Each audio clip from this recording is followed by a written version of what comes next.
श्री गोपाळ कृष्ण भगवान की जय। लीळा नंबर 506। हिरण्यपुरीत उपाध्ये बंधूचा उपहार स्वीकार। उपाध्याच्या आईने आपल्या मुलांना म्हटले, गावातील सर्वांनी सर्वज्ञांना उपहार केला, आम्ही मात्र उपहार केलाच नाही, तरी तुम्ही आताच जाऊन सर्वज्ञांना उपहारासाठी विनंती करा। तेव्हा नागदेव उपाध्ये म्हणाले, आई तू जानोलाच का सांगत नाही?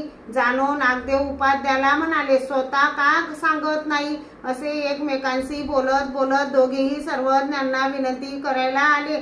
सर्वज्ञांना सकाळचा पूजा वसर झाल्यानंतर सर्वज्ञ अंगणात उभे राहून सदरा टोपरे घालत होते। नागदेव उपाध्याची बोबडी वळली, त्यामुळे सर्वज्ञांना विनंती करणे त्यांना शक्य होईना। मग जानोपाध्यांनी विनंती केली, जी नागदेव उपाध्ये सर्वज्ञांना उपहारासाठी विनंती करायला आले आहेत। मग सर्वज्ञ त्यांच्याकडे पाहून म्हणाले, होय का भटो? नागदेव उपाध्ये म्हणाले, तर काय जी? सर्वज्ञांनी आजचा दिवस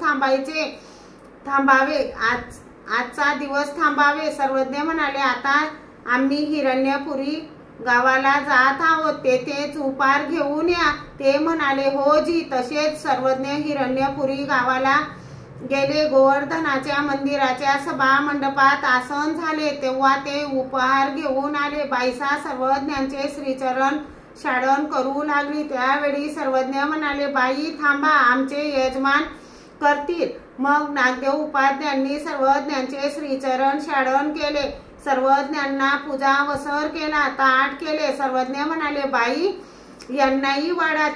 तेव्हा नागदेव उपाध्ये म्हणाले, माझ्याकडून आईला तुळशी व्हायची आहे। जानो उपाध्ये म्हणाले, बाई मी जेवीन, मला वाढा।